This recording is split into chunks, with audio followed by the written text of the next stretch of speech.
इन्डस्ट्रिजमा मैले आफूले निर्माण गरेँ भने धेरैजनाले रोजगार पनि पाउँछन्। मैले यो मुभी कलाकारप्रति मोह भएर भन्दा पनि मेरो छोरी र डाइरेक्टरको छोरी चाहिँ नि क्लास 1 देखिको चाइल्डहुड फ्रेन्ड हो।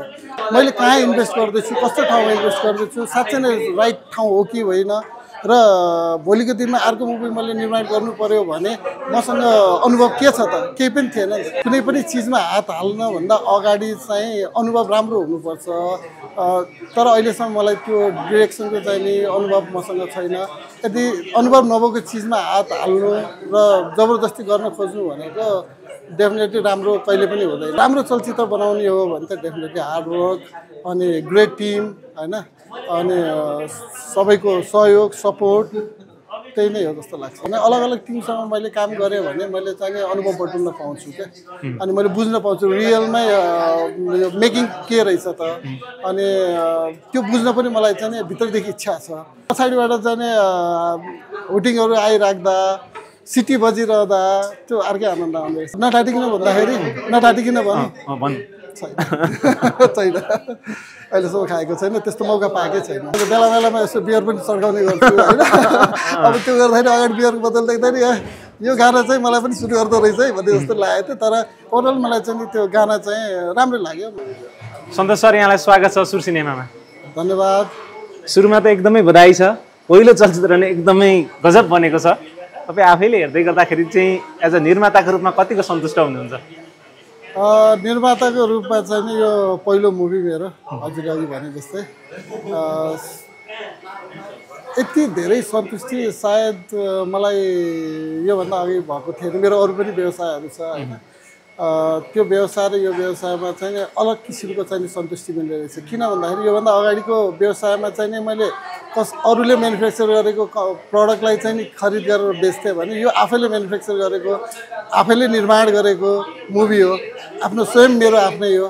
त्यो कारणले यो मुभीलाई यति राम्रो रिभ्यू आउँदाखेरि त यसको त अब खुसीको सिमाना नै छैन। जस्तो तपाईँ आफैमा एकदमै सफल व्यवसायी होइन, सफल व्यवसायी भइराखेको हिसाबमा चलचित्रतर्फ चाहिँ कताबाट मुवा आयो, चलचित्रमा जाउँ भन्ने कसरी लाग्यो? तपाईँलाई आफैलाई पनि निहाल्नु भयो होला, हेर्नु भयो होला, 100% चलचित्रमा 90% चलचित्र चल्दैनन्, मुवा कहाँबाट आयो सर? यस्तो चलचित्र क्षेत्रमा स्वयं आफैले निर्माण गर्ने भएको भएर यो हाम्रो आफ्नै एउटा यो इन्डस्ट्रिज हो। यो इन्डस्ट्रिजमा मैले आफूले निर्माण गरेँ भने धेरैजनाले रोजगार पनि पाउँछन्, रोजगारको अवसर पनि पाउँछन्। अहिले धेरै युवाहरू सबै पलायन भएको अवस्थामा हामी आफैले नै केही निर्माण हामीले सिर्जना गरेनौँ भने त ती युवाहरूलाई हामीले रोक्नै सक्दैन। त्यस किसिमका चाहिँ हामीले चाहिँ अपर्च्युनिटीहरू चाहिँ रोजगारहरू सिर्जना गर्न सकेनौँ भने एक न एक दिन पलायन हुने नै हो। त्यो कारणले गर्दाखेरि धेरै ठुलो सङ्ख्यामा गर्न नसक्ने केही हदसम्म केही सानो सङ्ख्यामा भए पनि केही युवा साथीहरूलाई जो बेरोजगार हुन्छ उहाँहरूलाई चाहिँ नि रोजगार दिन सकिन्छ कि। र अर्को कुरो भनेको जस्तो कि यो चलचित्र क्षेत्र हामी विदेशमा पनि देखाएर सेल गरेर विदेशी डलरहरू विदेशी मुद्राहरू पनि हामी नेपालमा ल्याएर केही सानो हदसम्म भए पनि हामीले चाहिँ नि नेपालको लागि देशको लागि हामीले एउटा केहीसम्म केही गर्न सकिन्छ कि भन्ने हिसाबले पनि म चाहिँ यो क्षेत्रमा जोडिएको। र अर्को भनेको बिजनेस पनि गर्नको लागि हो, डेफिनेटली बिजनेसको लागि आएको, मनोरञ्जन मात्र नभएर व्यावसायिक रूपमा पनि अगाडि बढाउँ भन्ने चाहना। र यो व्यवसाय यति म खुसी छु कि राम्रो के भन्छ यो मुभी बनेको भएर अब अझै अरू मुभीहरू बनाउने चाहिँ नि भित्रैदेखि नै आइरहेको छ। जस्तो चलचित्र बजारमा हल्ला गसिपहरू आउँछन् क्या, विशेष गरी निर्माता अथवा फिल्ममा लगानी गर्ने मान्छेहरूलाई चाहिँ कलाकारसँग नजिक हुने मोहको हिसाबले पनि फिल्ममा जोडिनुहुन्छ अरे क्या। कहीँ कतै त्यो मोह पनि हजुरमा पलाएर हो अथवा विशुद्ध चलचित्र बनाऊ व्यावसायिक हिसाबले नै अगाडि बढाउँ भन्ने चाहना हो के हो सर? त्यो मोह भन्दा पनि योभन्दा अगाडिका इन्टरभ्यूहरूमा मैले भनेको छु, मैले यो मुभी कलाकारप्रति मोह भएर भन्दा पनि मेरो छोरी र डाइरेक्टरको छोरी चाहिँ नि क्लास 1 देखिको चाइल्डहुड फ्रेन्ड हो, क्लासमेट पनि हो। र छोरीहरूको रिलेसनले गर्दाखेरि हामी दुईजना बुवाको चाहिँ रिलेसन एज अ फ्रेन्डमा चाहिँ कन्भर्ट भयो। छोरीहरूको फ्रेन्डसिपले गर्दा बाउहरूको चाहिँ फ्रेन्ड्स डेभलप भएको कारणले गर्दाखेरि मुभी मेकिङ भएको त्यस्तो मोहहरू यताउति केही पनि होइन। जस चाहना त चलचित्रप्रति मोह त पहिलेदेखि थियो होइन? तपाईँ आफैले पनि भन्नुभएको छ कार्यक्रममा, म प्राय निर्माताहरू सुटिङ स्थलमा छायाङ्कन स्थलमा जानु हुँदैन अरे, म चाहिँ प्राय सबै दिन गएँ पुगेँ त्यहीँ सँगै थिएँ भन्नुभयो क्या। खास त्यो मोह चाहिँ कहाँबाट आयो सर? त्यो लगाव चाहिँ कहाँबाट आयो? होइन लगानी गर्ने हो, लगानी गरौँ भन्ने भएन? यसमा कस्तो हुन्छ भने मैले कुनै चिजमा हात हालेछु, किन यो त मेरो लागि नयाँ थियो नि त। नयाँ भएको चिजलाई मलाई सिक्नु पनि थियो, मलाई बुझ्नु पनि थियो। किनभने मैले मेरो लाइफ टाइमको पैसा जुन कमाएर सञ्चित गरेको पैसालाई मैले यसमा इन्भेस्ट गरेको, मैले कहाँ इन्भेस्ट गर्दैछु, कस्तो ठाउँमा इन्भेस्ट गर्दैछु, साँच्चै नै राइट ठाउँ हो कि होइन।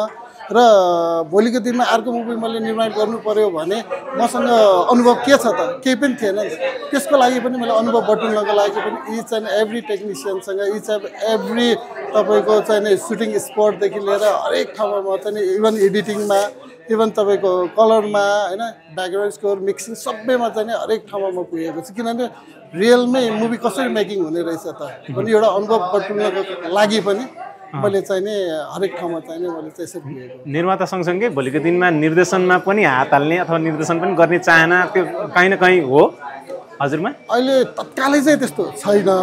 किन भन्दाखेरि कुनै पनि चिजमा हात हाल्नभन्दा अगाडि चाहिँ अनुभव राम्रो हुनुपर्छ। तर अहिलेसम्म मलाई त्यो डिरेक्सनको चाहिँ नि अनुभव मसँग छैन। यदि अनुभव नभएको चिजमा हात हाल्नु र जबरजस्ती गर्न खोज्नु भनेको डेफिनेटली राम्रो कहिले पनि हुँदैन। त्यो कारणले गर्दा त्यसको लागि समय लाग्ला। अहिले तत्कालै त्यसको सोचमा चाहिँ छैन। अब चलचित्र सुरुवात गर्दै गर्दा छायाङ्कन गर्दै गर्दादेखि लिएर अहिले प्रदर्शनको सङ्घारमा आइपुग्दाखेरि कहीँ कतै निर्देशकसँग अलिकति मनमुटाव बढेको छ अरे भन्ने हल्लाखल्ला पनि गसिप पनि आउँछ क्या सर? खास के हो अलिकति चिरफार गरिदिनुहोस् न। यस्तो किसिमको त खै मलाई र वासीमसीको त हाम्रो कहिले परे जस्तो त लाग्दैन। अब जसले हल्ला गर्नुभयो डेफिनेटली अब उहाँलाई चाहिँ अब कसरी थाहै छैन, आई डोन्ट नो होइन उहाँले कहाँबाट त्यो हल्ला सुन्नुभयो। सायद चाहिँ त्यस्तो त हामी बिचमा केही पनि छैन र सायद हुँदैन पनि होला त्यस्तो। किन त्यस्तो हामी बिचमा त्यस्तो केही भागै छैन। किनभने उहाँले एउटा डाइरेक्टर रूपमा चाहिँ मुभी बनाएर दिने हो र मैले चाहिँ उहाँसँग एक्सपेक्ट गरेको मुभी बनिसकेपछि मैले चाहिँ चलाउने हो होइन। त्यो चिज उहाँले राम्रोसँग आफ्नो जिम्मेवारी पुरा गर्नुभएको छ। अब मेरो जिम्मेवारीमा आएको छ, अब मैले मेरो जिम्मेवारी पुरा गर्ने। जस्तै एज अ निर्माताको हिसाबले डे वानदेखि आज प्रदर्शन सङ्घारमा रहिराख्दाखेरि चलचित्र के रहेछ सर? केही त बुझ्नुभयो होला नि होइन? चलचित्र भनेको तपाईँको हार्डवर्क होइन। बिना हार्डवर्क चलचित्र बन्दैन। जो पाइ त्यही जसरी बनाएर बन्छु भने पनि डेफिनेटली त्यस्तो मुभीहरू राम्रो नबन्न सक्छ होला, एका दुकान चाहिँ नि बन्ला होइन। तर राम्रो चलचित्र बनाउने हो भने त डेफिनेटली हार्डवर्क अनि ग्रेट टिम होइन, अनि सबैको सहयोग सपोर्ट त्यही नै हो जस्तो लाग्छ। पक्कै पनि चलचित्र एकदमै राम्रो बनिसकेको छ, दर्शकहरूले पनि एकदमै रुचाउनुहुन्छ, यसमा दुई मत छैन सम्भवतः होइन? आगामी दिनमा चलचित्र तपाईँले बनाउने त्यो आकाङ्क्षा पनि राखिसक्नु भएको छ, धेरै कार्यक्रमहरू भनि पनि सक्नु भएको छ, मैले त्यो चलचित्र लगत्तै अर्को चलचित्र पनि पक्कै बनाउँछु। यहाँ देखिनु भएको कलाकारहरू नै दोहोरिने सम्भावना कतिको पाउनु भएको छ, कतिको छ त्यो? केही कलाकारहरू दोहोरिन सक्नुहुन्छ र मलाई एउटा इन्ट्रेस्ट के छ भने नयाँ टिमहरूसँग, किनभने मैले यो टिमसँग काम गरेँ नि त, अब अर्को टिम पनि कस्तो रहेछ त, त्यसपछि अर्को टिम कस्तो रहेछ भने अलग अलग टिमसँग मैले काम गरेँ भने मैले चाहिँ अनुभव बटुल्न पाउँछु क्या। अनि मैले बुझ्न पाउँछु रियलमै यो मेकिङ के रहेछ त, अनि त्यो बुझ्न पनि मलाई चाहिँ भित्रदेखि इच्छा छ। त्यो कारणले गर्दाखेरि केही कलाकारहरू दोहोरिन सक्नुहुन्छ, केही कलाकारहरू नयाँ राखेर पनि काम गर्छ। एउटा नयाँ निर्माताको रूपमा यो इन्डस्ट्रीमा भित्रिराख्दाखेरि आफ्नो चलचित्रको प्रिमियरमा त्यो खालको साथ सहयोग हुटिङ आइराख्दाखेरि कस्तो लाग्दो रहेछ? ओ माई गॉड, मजा आउँदो रहेछ। मैले यस्तो राम्रो अनुभूति त मैले अरू योभन्दा अगाडि लिएकै थिएन। मजा आयो। कहीँ कतै हर्षको आँसु होइन, त्यो इमोसनल आँसु खसे कि खसेनन्? दुईचोटि हर्षको या दुःखको अथवा होइन खुसीको होइन। किन भन्दाखेरि पछाडिबाट जाने हुटिङहरू आइराख्दा सिटी बजिरहँदा त्यो अर्कै आनन्द आउँदो रहेछ, रमाइलो लाग्यो। तपाईँ आफैलाई चाहिँ जन्ते बाख्रो खाएको अनुभव अथवा त्यो अलिकति मन मस्तिष्कमा छ या छैन त्यस्तो के छ? नटाटिकन भन्दाखेरि नटाटिकन भन्नु छैन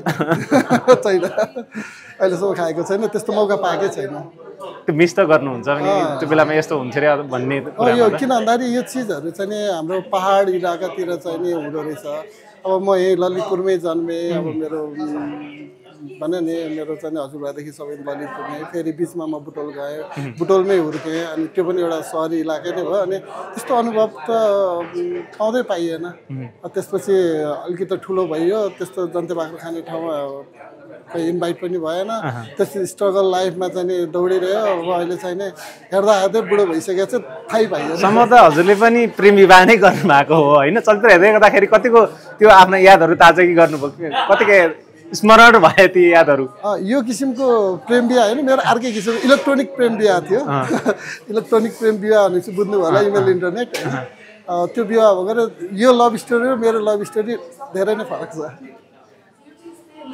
चलचित्र छायाङ्कनदेखि आजसम्म आइपुग्दाखेरि व्यक्तिगत रूपमा कसरी चिन्नुभयो सौगात मल्ल गरिमा शर्मा आशिष शाह लगायतका कलाकारहरू लोकेन्द्र लेखक लगायतका कलाकारहरू व्यक्तिगत रूपमा कस्तो पाउनुभयो केही कलाकारहरू चाहिँ नि हाम्रो कलाकार यो मुभीको लागि हामीले अडिसन लिएको थियो त्यो अडिसनको दौरानमा पनि मैले केही कलाकारहरू चिनेको थिएँ जसमा चाहिँ नि अब रुसा पनि आएको थियो होइन अनि रुसा आउँदाखेरि मैले चाहिँ उसलाई अडिसनमै चिनेको होइन अब केही कलाकारहरू शिवसीले चाहिँ अडिसन लिनुभएको केही कलाकारहरू शिवसीले अब चाहिँ नि जस्तो सौगात मल्ल भयो आशिषजीहरू भयो उहाँहरूलाई चाहिँ नि अब डिरेक्टरबाटै पनि डाइरेक्टली आयो अनि केही कलाकारहरू चाहिँ अडिसनबाट आएको कारणले मैले चाहिँ लगभग चाहिँ कलाकारहरू चाहिँ मैले अडिसनमै चिनिसकेको थिएँ व्यक्तिगत रूपमै भन्नुपर्दाखेरि सौगात मल्ल कस्तो पाउनुभयो एकदमै राम्रो एक्टर एकदमै हरेक भर्सेटाइल एक्टर होइन जुन एक्टिङमा पनि उहाँलाई सुहाउने अझ यो मुभीमा योभन्दा अगाडिको मुभी भन्दा त यो मुभीमा आफ्नो भएर हो या आई डोन्ट नो तर मलाई आफ्नो मुभी लागेर होला यो मुभीमा चाहिँ साह्रै के त्यो भन्ने गरिन्छ नि चक्लेटी हिरो भन्छ नि त्यो किसिमको लुक्स होइन त्यो किसिमको एक्टिङ अलिकति फरक किसिमको भएको कारणले गर्दा मलाई त यो मुभीमा सौगात मल्लको अरू योभन्दा अगाडिको मुभीहरूमा भन्दा यो मुभीमा अझ बढी राम्रो लाग्यो गरिमा शर्मा सेम गरिमा शर्मालाई त त्यसरी नै अब चाहिँ धेरै हिरोइनहरू हामी सिलेक्ट गर्ने दौरानमा अडिसनबाट ल्याएको थियो अन्त फाइनल चाहिँ हामीले पछि चाहिँ गरिमा शर्मालाई चाहिँ हामीले चाहिँ यो रोलमा चाहिँ उसलाई सुट गर्छ है भनेर गरिमालाई चाहिँ उसलाई यसमा चाहिँ लिएको आशिष शाहलाई पनि त्यही नै हो आशिष शाह मलाई चाहिँ नि मनपर्ने होइन अनि त्यो उहाँसँग त्यो भन्ने नि दाढी पनि भएको होइन दाढी पनि भएपछि त अलिकति भने यो रोल देख्नुभयो भने आज अलिकति चाहिँ लभमा चाहिँ पागल भएर अलि त्यस्तै भएको बेलामा चाहिँ मान्छेहरूले त दाढी काट्नै पनि बिर्सिन्छ होइन त्यो एक्टिङहरू सबै उहाँलाई चाहिँ सुट गर्ने क्या अनि त्यो भएको भएर आशिष शाह चाहिँ राम्रो लाग्छ है भनेर हामीले यसरी जस्तो अब चलचित्रमा तपाईँहरूको गीत सबै गीतहरू हिँड्छन् रोमान्टिक गीत आइटम गीत होइन सबै गीतलाई 4-5वटा गीतै हिँड्छन् त्यो गीत हेरिराख्दाखेरि फिल्म हेरिराख्दाखेरि कहीँ कतै त्यहाँ आफूले आफूलाई पनि इमेजिन गर्नु भएन तपाईँले त्यो आफ्नो युवा अवस्थाको होइन लभ सङमा चाहिँ गरेँ अनि अर्को त्यो दारूसँग मैले बेला बेलामा यसो बियर पनि चड्काउने गर्छु होइन अब त्यो गर्दाखेरि अगाडि बियरको बोतल देख्दाखेरि यो गाना चाहिँ मलाई पनि सुरु गर्दो रहेछ है भन्ने जस्तो लागेको थियो तर ओभरअल मलाई चाहिँ त्यो गाना चाहिँ राम्रो लाग्यो मलाई त्यो डान्सिङ पनि छ अनि त्यो गानामा भन्यो त गिलासा भरिदेऊ न हल्का अलि थपिदेऊ न भन्ने एउटा जुन गाना छ त्यसले चाहिँ एउटा त्यो खाने माहौलमा चाहिँ त्यसले चाहिँ राम्रो गराउँछ अब त्यो होला कुराकानीको अन्तिममा जाँदै जन्ते बाख्रो 2 बन्ने सम्भावना कतिको छ आज निर्माताको हिसाबले अडियन्सको हिसाबले के भन्नुहुन्छ मलाई त 100% बन्छ जस्तो छ त्यसमा कुनै डाउट छैन जस्तो लाग्छ किनभने चलचित्र एकदम राम्रो बनेको छ दर्शकहरूले मन पराउनेमा कुनै डाउट नै छैन उहाँहरूले मन पराउनुहुन्छ र उहाँहरूले मन पराइसकेपछि यसमा हामीले लास्टमा चाहिँ बोका दौडाएर चाहिँ इन्डिङ गरेका छौँ अब त्यो बोका त खोज्नु पर्यो नि त्यो बिना त जन्ते बाख्रो कम्प्लिट हुँदैन त्यसको लागि पनि आवश्यक हुन्छ हस् यो समय र कुराकानीको लागि धेरै धेरै धन्यवाद र सफलताको शुभकामना पनि छ धन्यवाद